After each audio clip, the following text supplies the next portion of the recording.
G14. This is the G14 from last year though.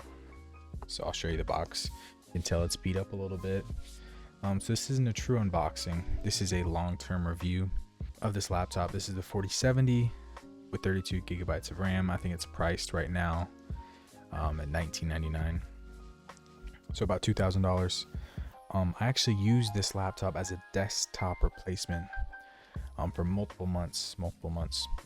And I'm just gonna share my experience with that. So see right here, I have a little dent in it, but I have a little more experience with it. So I can tell you all the ins and outs, what you need to know. Because honestly, I think that this laptop right now is the best laptop to buy. I wouldn't buy the 2025 version of these laptops. And I'm gonna tell you why in this video. Now first, let's talk about graphics cards. So as we know, NVIDIA and their new graphics cards, the 50 series, they are very, very expensive right now. Obviously this is a 40 series, 4070. They're priced a lot better than the new 50 series graphics cards. And the new 50 series, it's really, really expensive for the 5070, and it's not as good of a generational improvement. They didn't even give it more VRAM on the same model. The 5070 Ti and the 5080, that's a whole different story. But what I love about this is that you get 32 gigabytes of RAM if you're a content creator, or if you're just someone who needs an editing powerhouse. This is a beautiful laptop. The other thing is it has really, really good battery life, about 10 hours if you're just doing normal work. Obviously I put it into silent mode, eco mode, and I don't get any fan noise when I'm doing basic stuff. This is exactly what the 2025 model looks like. I think the 2025 model on the higher end graphics cards, it has a little bump right here. So this one's a little thinner, the 2024.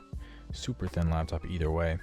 But we have, let's see, a headphone jack, USB-A, USB Type-C. I think this is Thunderbolt, so 40 gigabits, HDMI, and then they have their own power adapter, which I really like. And the other side, for a 14-inch laptop, this is probably the best that you're gonna get in terms of I/O. You have a micro SD, USB-A, and then a USB Type-C again. This side is the display out, so this side you can hook up to a monitor. I think this is the only one, so you can't do it on the other side. I'll go ahead and open up the lid. This is my favorite keyboard, and honestly, when I was using this, you heard the slash come on, as my desktop, I love this keyboard better than my own desktop keyboard. The keys are slightly bigger than normal keys, especially for a 14-inch laptop. They're clicky. You can hear that. They have a really good bit of travel. The other things, like, obviously, I'm kind of rough with my stuff, and a regular laptop might not have taken this kind of beating, but this laptop definitely did. And so it's fully aluminum, which definitely helps. After I saw this screen, I was convinced that I needed an OLED, and that's why I have my OLED sitting at my desk right now.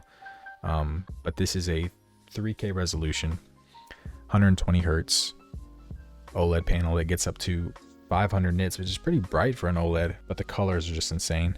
The contrast ratios are infinite. You get the dark blacks, then you get the really, really vibrant colors. But the performance on this laptop has a 4070, and I didn't say the CPU, it's a Ryzen 9 8945HS, which is a decently powerful CPU.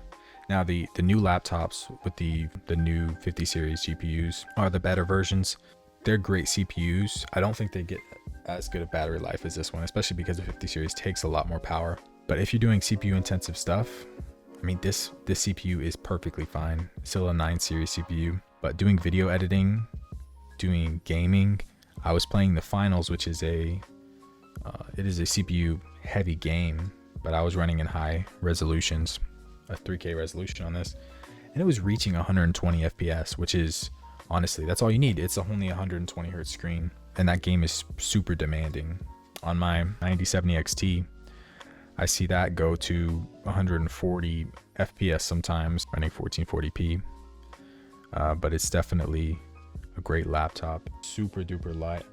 And so using this as a desktop replacement, I went through a lot of the pros, but I'll tell you some of the cons. So plugging this up to an external screen, and then to all the other stuff, that I need, keyboard, mouse, and everything, it was doing perfectly fine. The only thing is the CPU would get pretty hot on hot summer days. the laptop would turn off. I definitely saw it thermal throttling, so my performance would go down. What I learned is I never put it in turbo mode. I kept it in balanced, and I use G Helper, by the way. If you don't know what that is, you can look it up and download it. It's an alternative to the Armory Crate software that already comes on, but it's just a simpler version. Using G Helper, I only kept it on the balance mode. I turned off all the CPU boost because that CPU was getting up to 95 degrees. And then if it went above that on a hot summer day, then it would just turn off completely.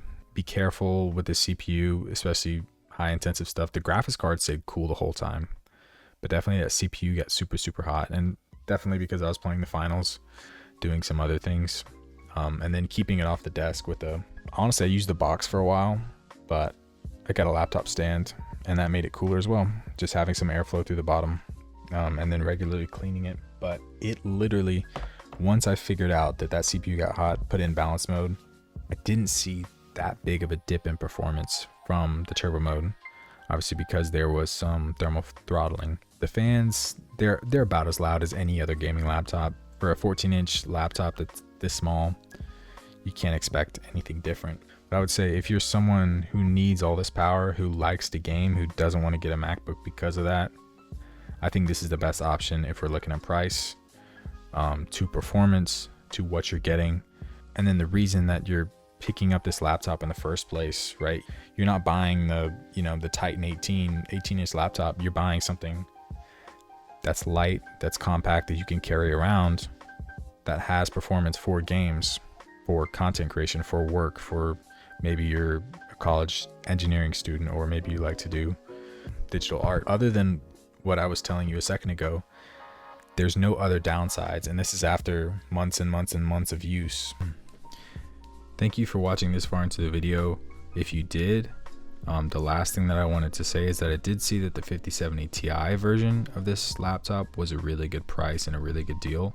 I think that is the best graphics card for the 50 series. If we're talking about price to performance, it also has the way better AMD processor. So if you have $400 more, it's priced at $2,400. I personally bought this laptop on a sale, open box. So I got it for $1,300, open box on a $1,500 sale. You could wait for a sale to happen. I don't know if it will now that the 50 series graphics cards are out, but it's all up to you. I think both of them are a great option, and definitely the 4060 version of this laptop is a great option. But yeah, thank you for watching the video, and I will see you next time.